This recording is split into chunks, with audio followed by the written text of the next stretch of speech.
You're listening to the TheESP, the European Skeptics Podcast, an independent weekly show set out to bring you news, interesting topics and interviews with people mostly from Europe, building bridges and breaking down language barriers to show the world how active and awesome the skeptical movement is in the region. This is episode 515. I'm your host, András Pinter, and joining me for the show is my co-host, Pontus Böckman. See ya! Hejsan, András! Where are you? How are you? What Pontus. are you doing? Why does it sound like the beach is very close? You are recording on the beach now, is that true? Because I am recording from a country where we have below 0 degrees, very cold. Yeah, something in between maybe would have been nice. Yeah. Can you send us a couple of degrees to Sweden to equal things out? I wouldn't mind that because it's difficult for me to bear this really hot temperature that I'm currently exposed to. Not currently, but when I'm outside.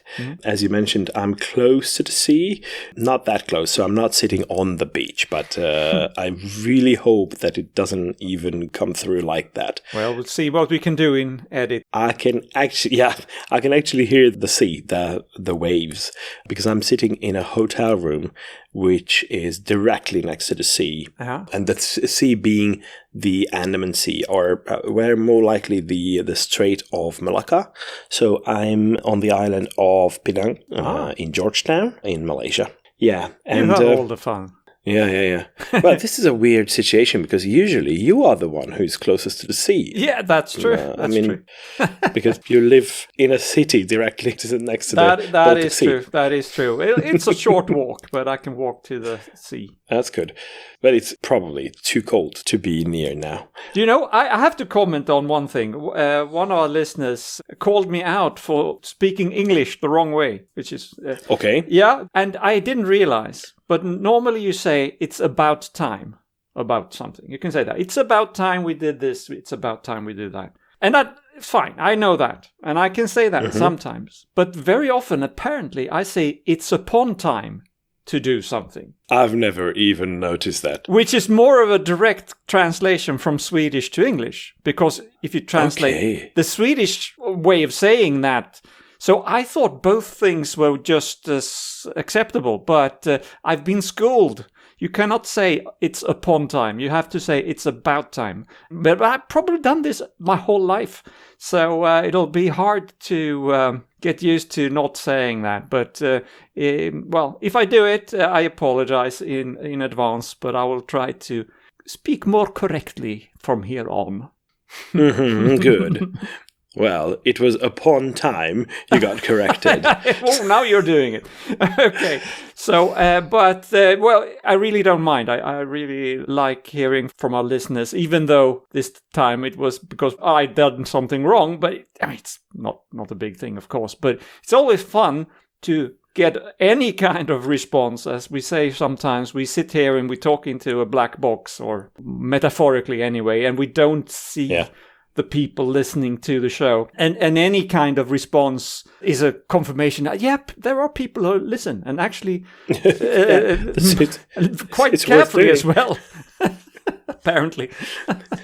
No, the other thing is that I think we have to acknowledge the fact that both of us, well, not to the same degree, I guess, are still learners of English. Oh, yeah. So I'm still working on my Swedish, to be honest. Yeah. Yeah, that's what I say about my Hungarian all the time as well. But actually, especially for me, I always struggle to find the right word still, even though I've been learning English for 40 years. It's difficult. I come from a country where it's not normal for any person to speak good English. Unlike you. I know your mother's listening, for example. So yeah. Oh, hi, by the way. Now the Swedes are generally very good in speaking English this way. Good. Now I'm not doing it right. But yes. But also Swedish is closer to English as a language. We have more words in common. We have grammar in common, and of course a lot of things that are very different. For instance, you can't say upon time. Hungarian doesn't really have that. No, it's so that's different. Nobody knows what that comes from. Anyway, welcome to the language. We know where it comes from, but very few other languages can relate to Hungarian. Yeah. Speaking of which, I just wanted to mention something that our attention was drawn to just recently. An organization, it is the World Federation of Hungarians, which is obviously an organization that tries to bring together people of the Hungarian diaspora. The weird thing about them is they overdo this Hungarian thing. So they try to create for themselves heroic stories about our Hungarian origins and who we are and who we're not.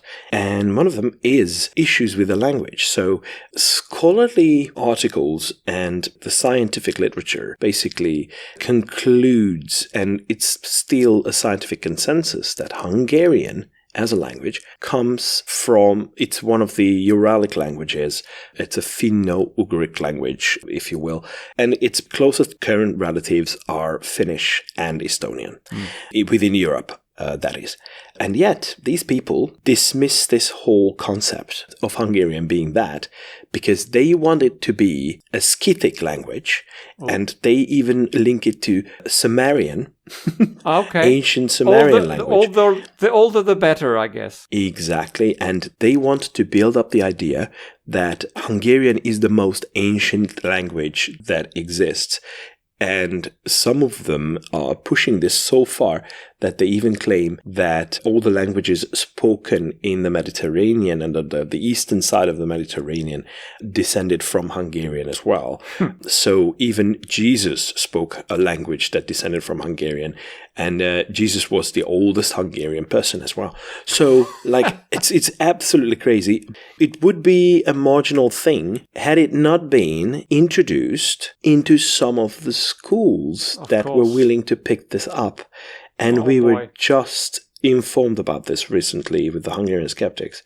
A guy sends us an email saying that he doesn't know what to do. He's, by the way, an archaeologist, and he's absolutely horrified by this. Children are being shown posters of information that is completely wrong, and it's completely fabricated nonsense. And apparently, they managed to gain access to a lot of schools now with these exhibitions, and that is terrible. So now we are trying to put together everything that the scientific literature has to offer, and we're working on a rebuttal of this because that's just madness. Good luck with that. Good luck with that. I maybe we should move on, but I just want to mention I have heard something about a myth of Hungarian runes. Runic alphabet. Have you heard about that? Oh, yeah. Yeah. That is a thing. I haven't looked into that, and maybe we shouldn't dig into that now. It's not really No, it's not really a thing, but the myth. There is the real myth about it. Yeah, okay. Now, leave the runes to us Vikings, I think. Do that. Okay.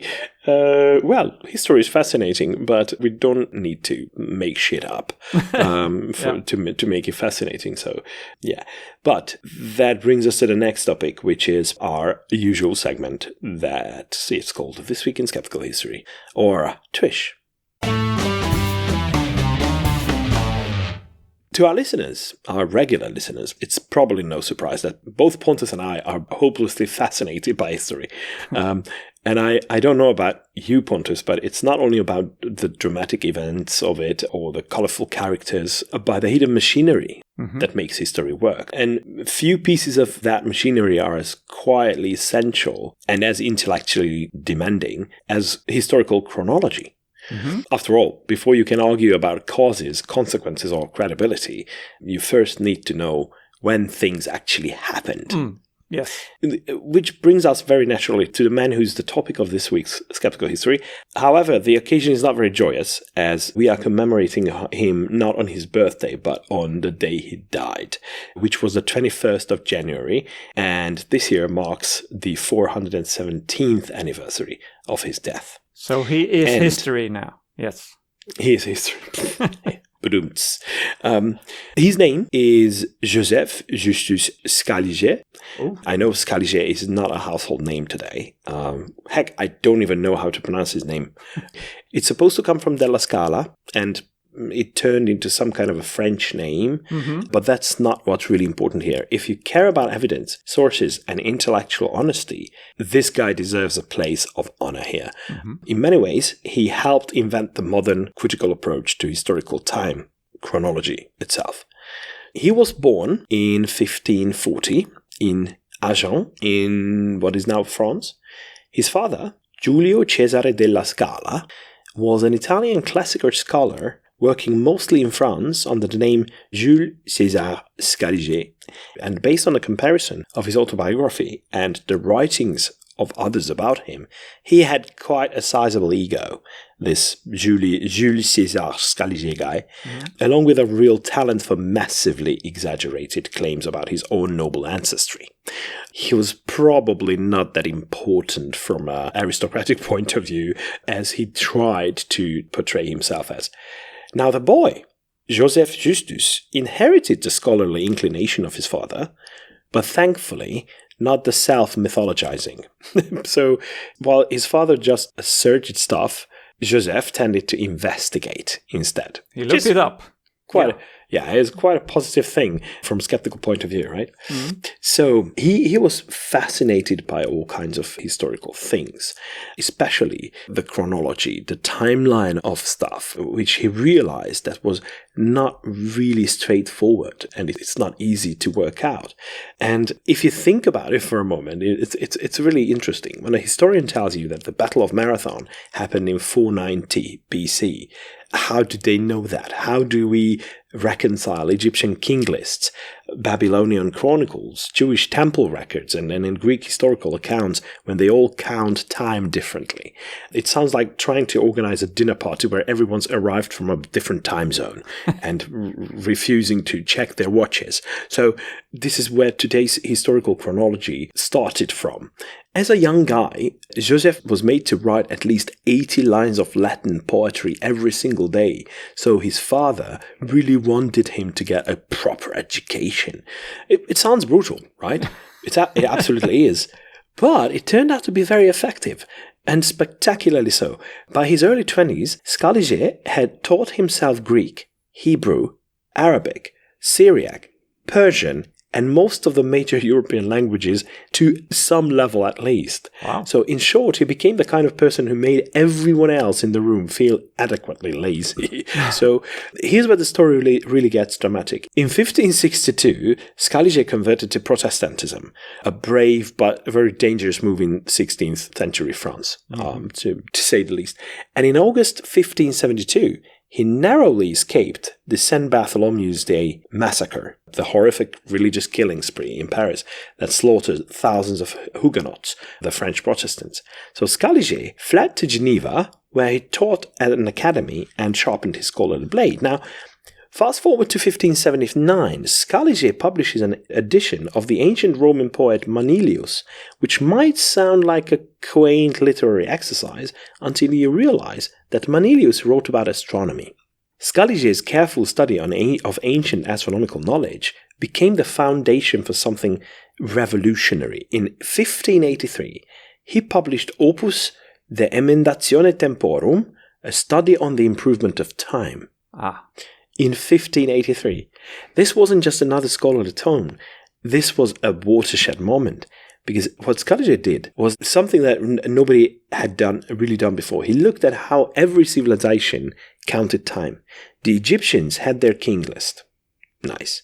The Babylonians had their chronicles. The Jews had their genealogies. The Greeks had their Olympiad calculations. The Romans had their consular records, and they all disagreed with each other. Historians before Scaliger basically threw up their hands and said, well, the Bible probably got it right, and maybe we'll squint at Greeks if we have to. So he did something radical here. He compared them all systematically. He applied modern astronomical knowledge, and this is the key. Astronomy, a scientific field, is what brings all of them together. We're talking about the Copernican revolution happening at the same time. To check ancient eclipse records and other celestial events mentioned in the ancient sources, if an eclipse was recorded, he could use modern astronomy to figure out exactly when that eclipse happened, and this way, when that historical event really occurred. Mm. Yeah, so then you can synchronize the different ways of... Exactly. So those were the points, the reference points for the different chronological data. Sorry, just a side point here, but I just listened to a podcast that talked about Egyptian chronology. And they really made it difficult for us today because they restarted. Every time they got a new pharaoh, it was the year 0. Or year 1 maybe, or year 0, I don't know. So they reset the counting all the time, which makes it very, very difficult. Yeah, it is. So this is why you need a reference point. I don't know if you're familiar with dendrochronology. So that with tree rings. The tree rings and the sizes of the tree rings, they can actually find the same patterns based on the weather of certain periods of time, because the vegetation periods are massively affected by the ecological factors. And as you walk through a lot of these wooden materials and you analyze them and you can put it all together, and if you combine that with radiocarbon dating gives you the vague idea of when it happened, but within that period, within that time frame, you can actually be much more precise using dendrochronology. Yeah. And it's amazing. So you need reference points, and that's the important part here. Yeah. So he was, in effect, using the cosmos as a fact-checking tool. So like, okay, this was recorded. Okay, we have this as an astronomical event. This is fascinating. And he had an invention which he called the Julian period, a 7,980-year cycle that begins at 4,713 before Christ, so BC, and ends in AD 3,268. It's an elegant system based on 3 interlocking cycles, a 28-year solar cycle, a 19-year lunar cycle, and a 15-year indiction cycle, which is an old Roman system of, actually it's based on how they control taxation, but that's interesting. When you combine these 3 cycles, every single year in this 7,980-year span gets a unique set of coordinates. So the 3 systems together provide a no ambiguity, no confusion, just precision kind of attitude. He named it the Julian period, not often the Julian calendar, but in honor of his father, who's often referred to as Julius Caesar Scaliger, which is a touching tribute to his father. Now, he spent the last 16 years of his life at the University of Leiden in the Netherlands, holding a position that was so cushy that he didn't actually have to teach. So it was interesting. But when he did give lectures, they were amazingly popular. People traveled from all kinds of different countries there to listen to him talk. And the most important thing about the Julian period, this really long cycle of years, was that by assigning a unique number to years without theological assumptions behind them, which was pretty radical. It detached chronology from the religious authority and grounded it in calculation and comparison. So he really treated historical texts as fallible human products. He evaluated authors by proximity to events, which is a very good approach, because the further you are from the actual event, obviously the account is much less reliable, right? Yeah. I can remember what I had for breakfast, but maybe not what I did last month, yeah? Or 30 years ago, let alone from time point where you were even born. Yeah, of course. And I mean, many historians wrote about things that happened 400 years before them. Exactly. And then you can question, well, did you really know when it happened, how it happened? Yeah, and yet we tend to approach them as factual, but we know for a fact that it cannot be so. Not completely anyway. So he also evaluated some kind of internal consistency of the sources and how well they're corroborated. And these are the principles that will sound very familiar to anyone committed to skeptical inquiry, but not people outside of the circle. So sacred texts were not exempt from his scrutiny, nor were classical authorities immune to error, as we just mentioned. So this approach made him very influential and a bit controversial as well, because Scaliger was a Protestant in a deeply divided Europe, and his work implicitly challenged Catholic chronological traditions. I'm sure the Pope had something to say about this. Oh, exactly. But on the other hand, his reputation was so formidable. Students traveled vast distances just to hear him lecture. So Scaliger's legacy is not a single theory or timeline, but something more important, the idea that history must earn its credibility through evidence. Modern historical chronology, critical philology, and even parts of astronomy all bear his fingerprints. Without him, the intellectual discipline required to say, this source is wrong and here's why, would have developed far more slowly. So, as both of us deeply caring about history and being skeptics, so we also care about how knowledge is built, it is well worth remembering Joseph Justus Scaliger, the scholar that reminds us that skepticism is not about a cynical approach, it is about precision, about respecting the past enough to question it, and about understanding that before we ask what really happened, we must first ask when. So very good. Very interesting. I was not aware of this guy at all. Mm-hmm. Well, I've heard of him, but I didn't know anything. I just heard his name. I remember that when I first came across his name, it was like weird. I didn't know where to put it geographically. And it turns out it's because he had Italian origins, but his father moved to France and he grew up in France. So originally an Italian guy who was francophonized, or I don't know how to say it. But yeah. Okay, moving on to the news. Yeah, you mentioned schools before and misinformation in classrooms. So here is another thing about classrooms.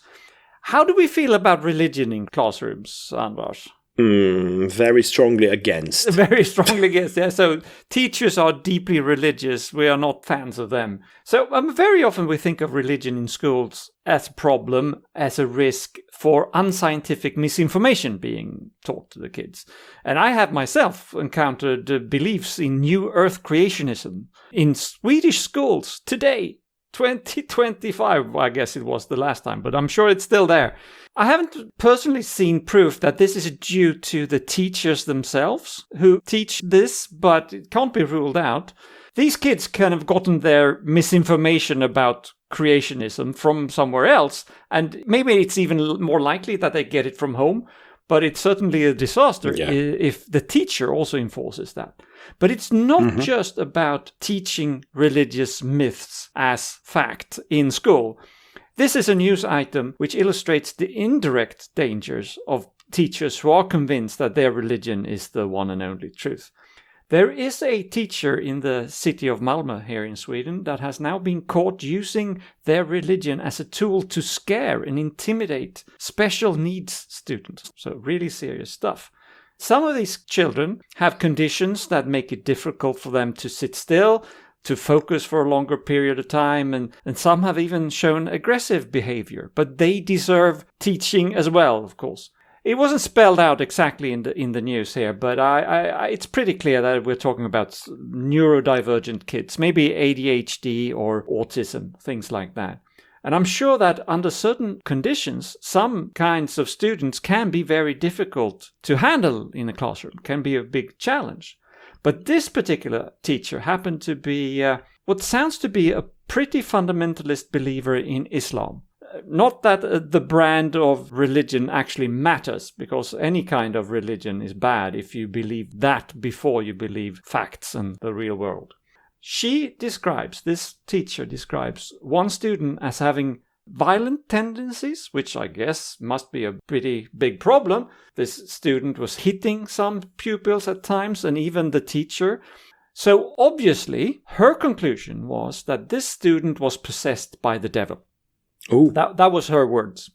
So she decided to basically perform an exorcism on this kid by reading verses from the Quran, which she said actually helped. That was her, feeling at the time. That it helped a little bit. But then problems came back, and at that point she became very aggressive herself. And she said at one point, and she admitted having said this, she said, "If you do that again, I will break your head." quote unquote. I don't know exactly what she means by breaking a head, but it's not a good thing to say to a student, right? It's quite an aggressive attitude. So let me guess, what happened was that he exorcised the student and the devil actually moved into her. Probably. That's the only possible explanation. Yes. Of course, yes. Yeah, no other possible explanation. However, this teacher said that she felt that it helped. Quote, "He is now afraid of me, and that is a good thing." End quote. Okay? Fuck you. Yeah. So, being questioned about this incident, she said, quote, "The student was tormented by something. He was twitching. It was unpleasant for both him and me. Reading a verse from the Quran usually helps me. I had no intention of hurting anyone. It's like a saying in Arabic, I'm going to kill you." End quote.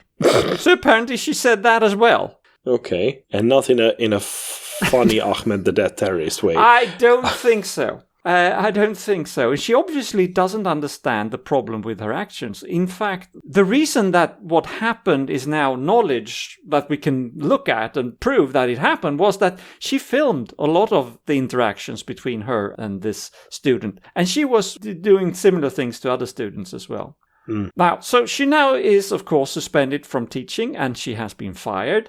She's also facing criminal charges for violating the children's privacy by filming them without consent, physically threatening them, and also attempted exorcism. I don't know if that is actually something that is... I mean, of course, it's against the law, but I don't know if that's specified in the law. But she is charged for doing that. Yeah, it would be interesting. It would be interesting. Yeah. I think it's just... it only falls into the category of physical abuse, right? Yeah. So... Yes. Yeah, that's how it's punishable. There is also a law saying that all education shall be free from confessional influence. So it could be that.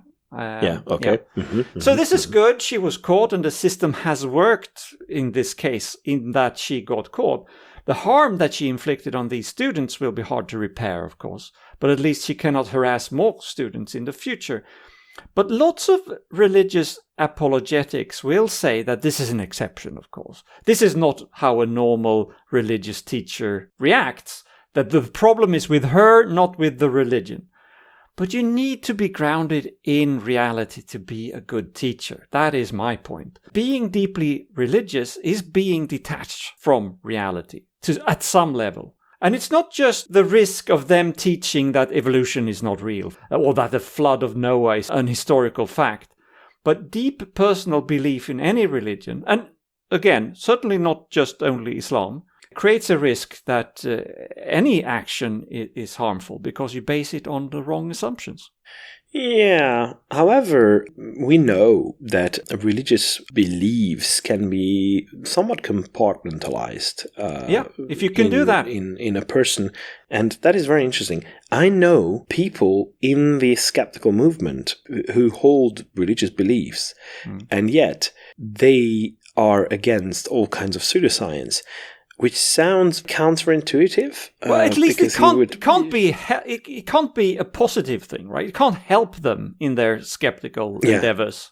If they can make it go away to one side while they're dealing with science, that's fine, but it doesn't help them, in my opinion. Yeah, but I agree somewhat to the notion that it's not the religious beliefs of that person that necessarily brings about that extreme kind of behavior. It's the person being somewhat deranged. So probably. And it's the same with like terrorism, that this is why we cannot equal Islam to any kind of terrorist activities, because it has nothing to do with it. The vast majority of people of Islam and Muslims, they are very peaceful people wanting peace and just wanting to be able to live their lives. You have to have this extremist mindset to base your frustration and everything on what your religion tells you to do. Those are extreme cases, I think. It is, yes, absolutely, yes. Well, speaking of extreme cases, I'd like to mention here a really striking example of how artificial intelligence can be abused to mislead the public on health You mentioned a couple of those instances before in the last couple of episodes. Seems to be something that's happening quite a lot, yes. Yes, and increasing in numbers. And it matters a lot. So a fact-checking report from Full Fact, which is a UK-based independent verification organization, has exposed a series of viral social media posts that falsely claims to show real doctors promoting weight loss patches. The post purported to feature clinicians from Guy's and St. Thomas's NHS Foundation Trust applying adhesive patches and then losing significant amounts of weight over time. Now, these videos have circulated widely on platforms like Facebook and TikTok. Full Fact investigated these claims and concluded they are completely fabricated. The videos are products of artificial intelligence.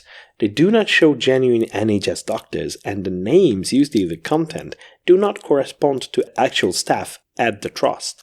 The hospital trust itself has publicly stated that the clips are completely fraudulent and that none of the individuals depicted work for them. And there seem to be telltale signs of AI generation in the footage. Some misspelled signage, for example, which is quite a frequent thing when you look at these videos. Yeah. It's a very frequent giveaway. Garbled text, for example, because if it's not the focus of the generated content, it will just dismiss it as unimportant and it will not really deal with that. These are a few of the clues. And one of the clips contains a digital AI watermark detectable by tools like Google's Gemini model. So Full Fact used these tools during its review, which is yet another, it's so meta when you start using AI models to detect signs of AI generation. We live in a completely different world than we used to. It's absolutely fascinating. But these misleading posts promote weight loss patches that claim to trigger quote-unquote gradual body composition changes without strict dieting, end quote. Now that's where it becomes really problematic. Full Fact explicitly notes it has not verified the health claims made about the patches themselves, but it underscores that the NHS does not recommend such products as effective or safe treatments for obesity. Unfortunately, this incident fits into a growing pattern of AI-generated misinformation in health space. Researchers and news outlets have documented hundreds of deepfakes impersonating real medical professionals to endorse unproven supplements or dubious treatments. And these AI-manipulated videos exploit the public's tendency to trust familiar medical faces, or, clues that might be a medical person, like white coats. Coats? It's in this case it's blue. Actually, it's blue attire. Okay. But these AI manipulated videos exploit the public's tendency to trust these familiar signs, and they represent a new frontier for misinformation that may affect decisions around people's health. So we need to be alert. We need to be on the lookout for these and not let them mislead us. Yeah, and a good rule very often is that if it seems too good to be true, it probably is too good to be true. If you could just wear a little patch and then lose weight, we would have known. I mean, this is such a big innovation that you don't hear about that from social media. You will hear that in the real news first, and it will be really a big thing. Yeah, occasionally it can be a marketing thing that social media is the platform. But on the other hand... This is such a revolution, it wouldn't come through marketing. It would come from reputable sources first. Also, how would it work? How would that patch... I guess it's not entirely impossible, but it's highly unlikely that you can... There are products that are used as a weight loss product, but in order to lose weight, we need a negative calorie count. And that can be brought about in several ways. One of them is dieting, and other ways are really about changing your metabolic activities in a way. And that can be done through certain drugs, but it's not a patch. It's a dress. Yeah, it could be potentially, but just don't believe it is. No. Just because you want to believe. That's ask important. your doctor if you're not exactly. Sure. Mm-hmm. Consult your GP. That's the best approach. Yes. However, Anders, I think there is hope for humanity. Okay, we need that. Sometimes trends go in the right direction. Isn't that lovely? In many countries, there are more or less regular surveys into what people believe in.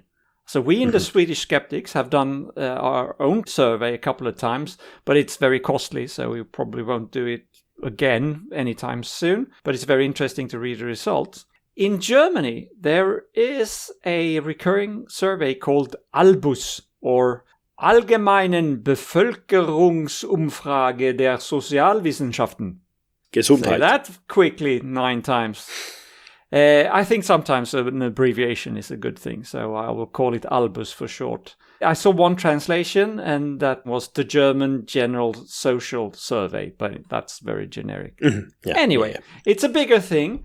Among other things, it looks into people's beliefs, and they have done so several times over the decades. The GWUP, the German skeptics, of course, die Gesellschaft zur wissenschaftlichen Untersuchung von Parawissenschaften. Again, I think abbreviations are good. But anyway, GWUP. And by the way, when we say GWUP, we say that a lot here. It's actually, we're pronouncing the letters the German way. It's actually GWUP, and maybe we shouldn't confuse people too much. But we're so used to saying GWUP. Anyway. Yeah, but in English there's no V. Yeah, right. So, it has to be the German. Yeah. It is confusing. Anyway, the German skeptic. They have published an overview of some trends visible in this ALBUS survey, series of surveys. Specifically topics that we skeptics are interested in, namely belief in anthroposophy, astrology, fortune-telling, faith healing, and homeopathy.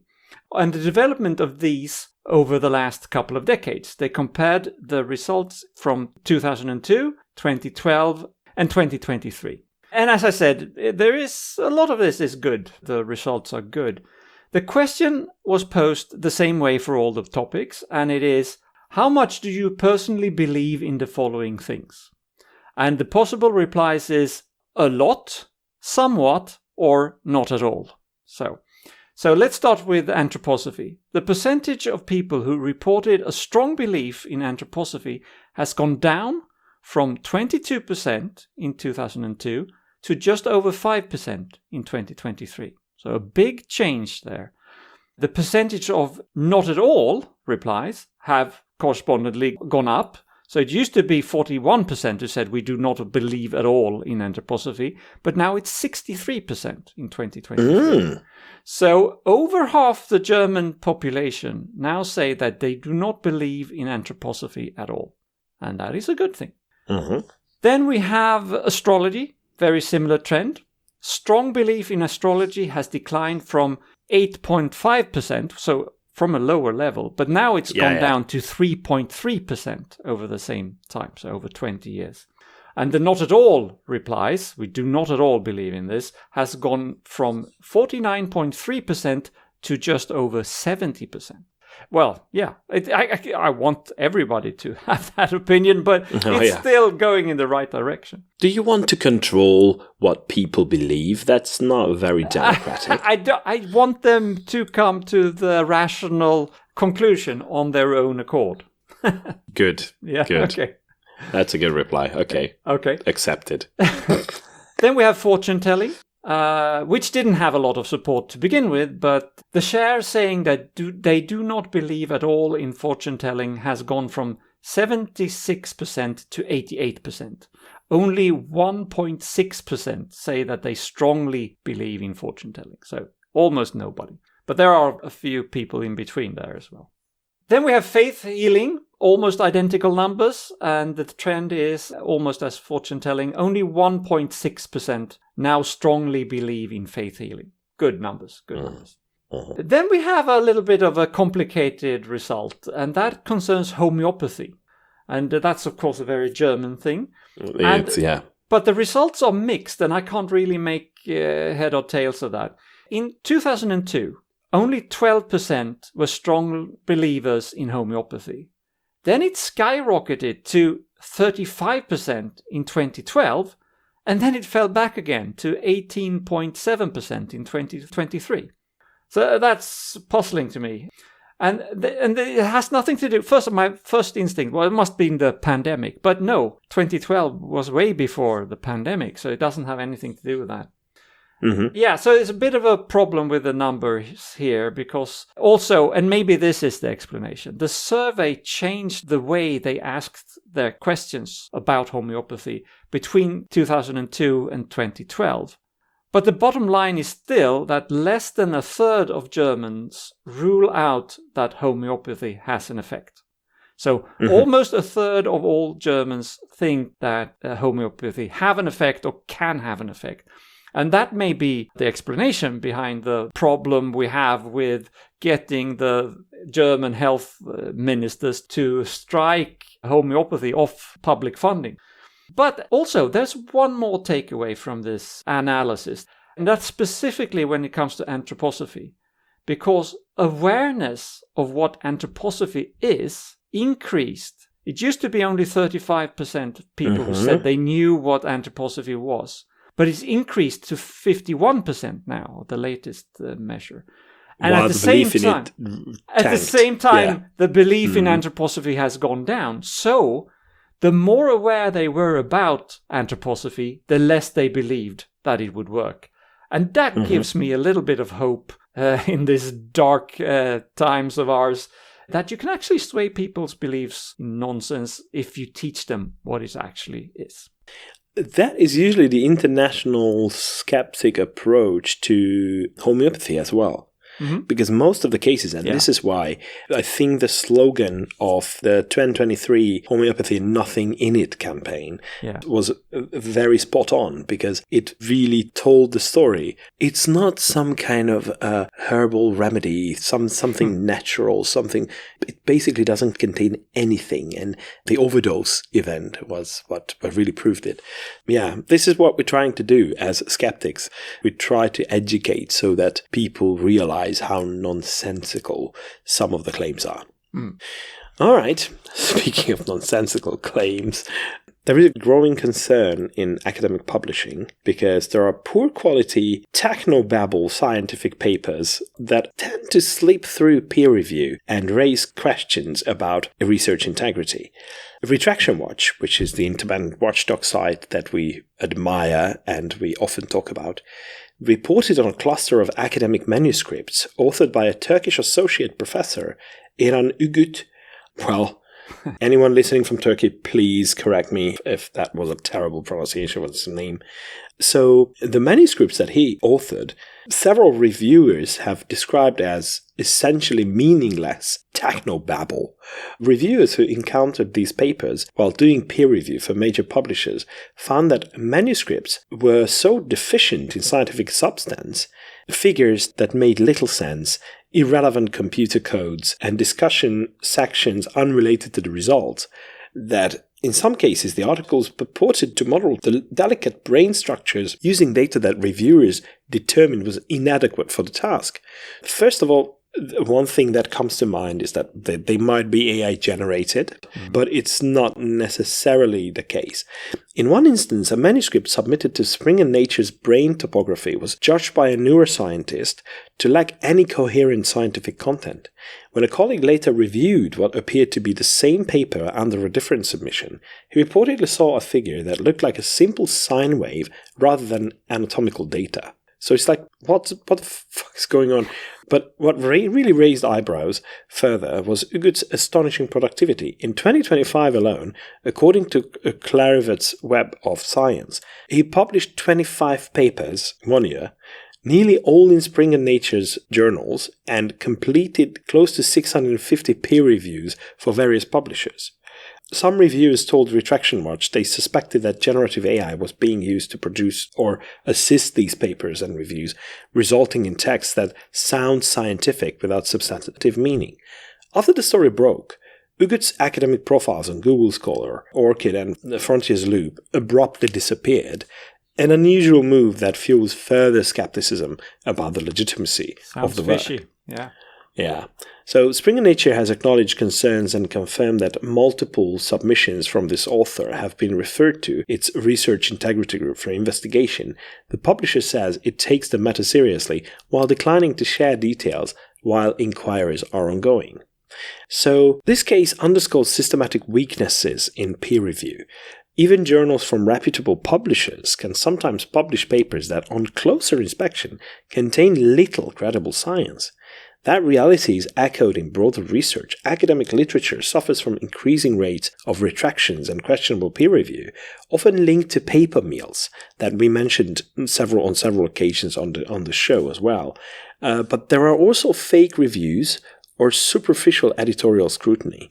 The alleged involvement of generative AI also reflects a new frontier of challenge here.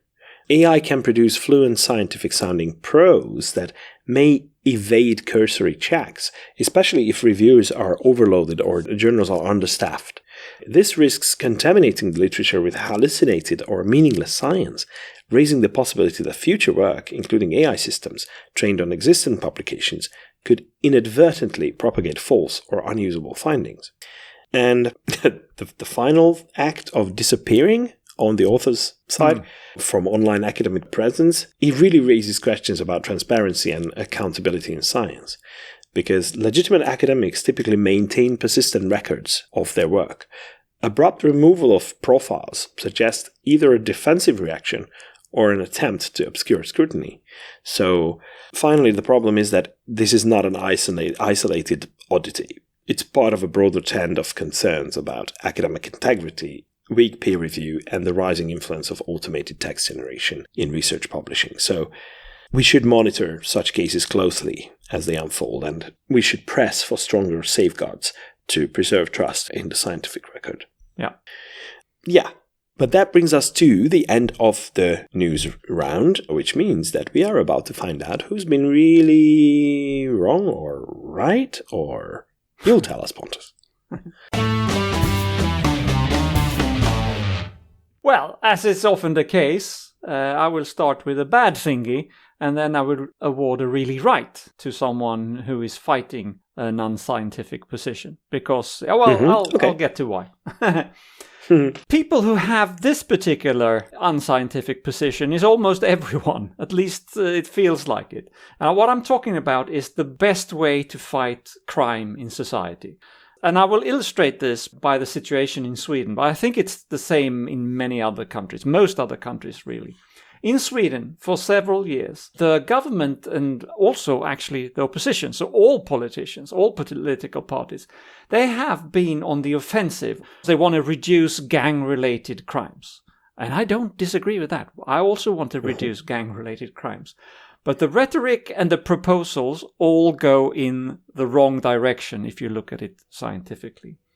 In the past 15 years, 150 political proposals have been brought forward to increase punishment for various crimes.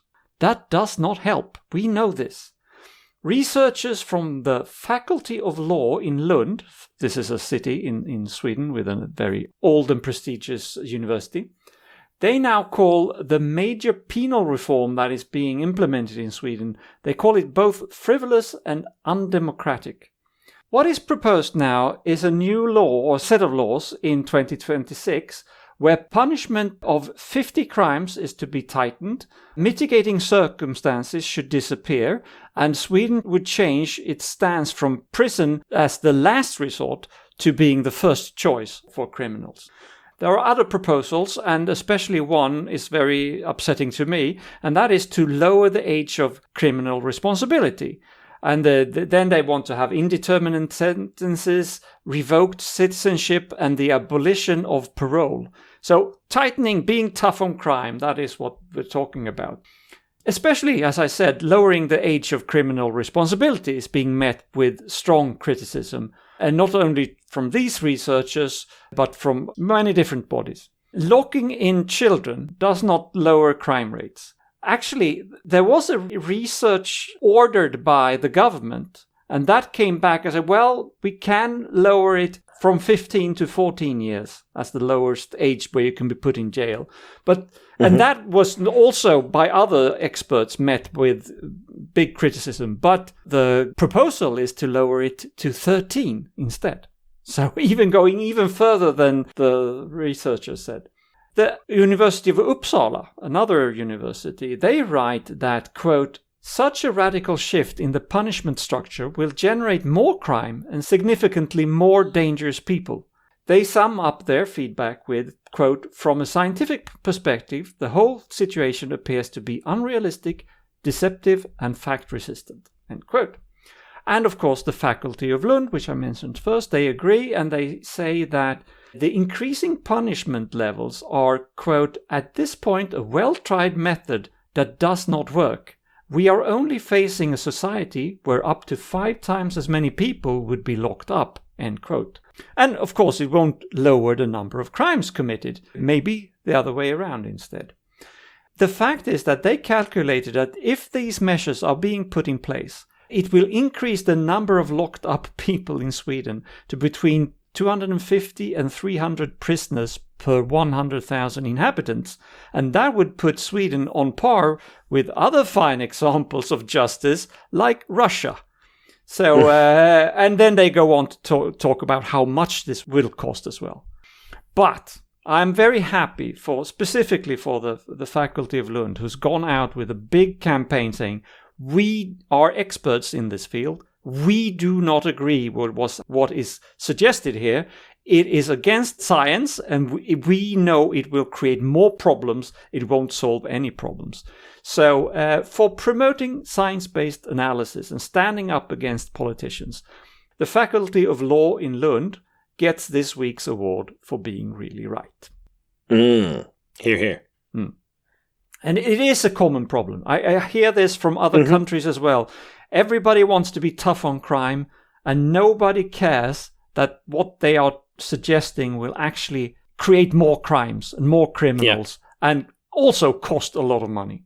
People, I mean, there are always people who are going to be criminals. Fine. But a lot of people do not want to become criminals. They only become so because they don't see any other way of making a living or surviving or whatever.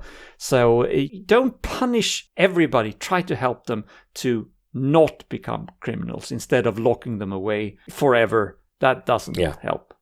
Yeah, and this is yet another great example of how science-driven policies are the way forward. Yeah. So if there is data for something, you shouldn't base your decisions on your gut feelings. No. The problem is, I think, a lot of politicians, they are not basing it on their gut feelings. They are basing it on voters. They know that this is... So it's delegated to their voters' gut feelings, Yes, so we need to educate the public so that they vote for people who are scientifically minded, and everybody will... Yeah, well, I guess I'm dreaming.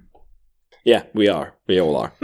Okay, but thank you very much, Pontus. That brings us to the final segment of our show, which is when we leave our listeners with a quote.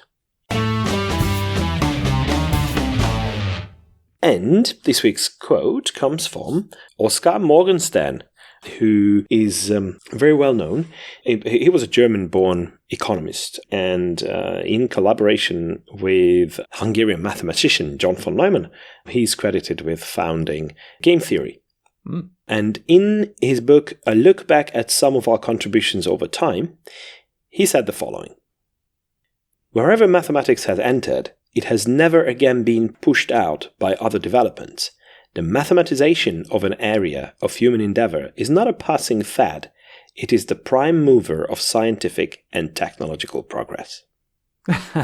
Imagine that. Maybe we should use math to quantify things and organize things and rank things and calculate things.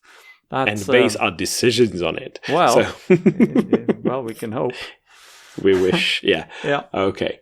And with that, we are concluding this week's episode. So I'd like to thank you, Pontus. Thank you. Many, many thanks to our listeners as well for tuning in and supporting our show. Please keep doing so. And until next week, goodbye. Hej då. Vislat.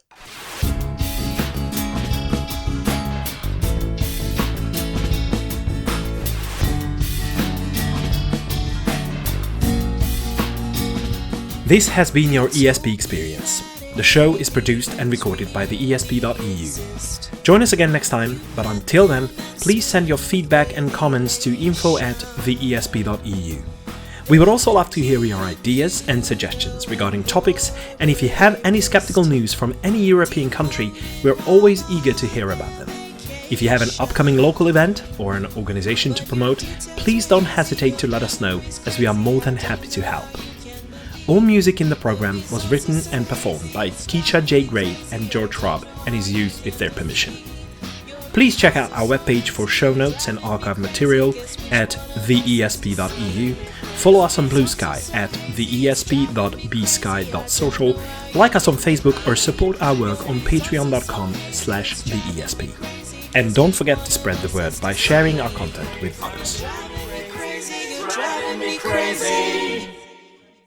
I don't know how you can believe.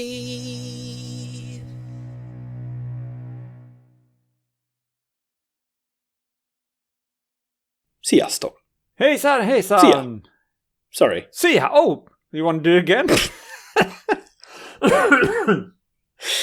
Okay. Sorry. Okay, and this is a great example of me struggling. When I wrote it down, it sounded so easy.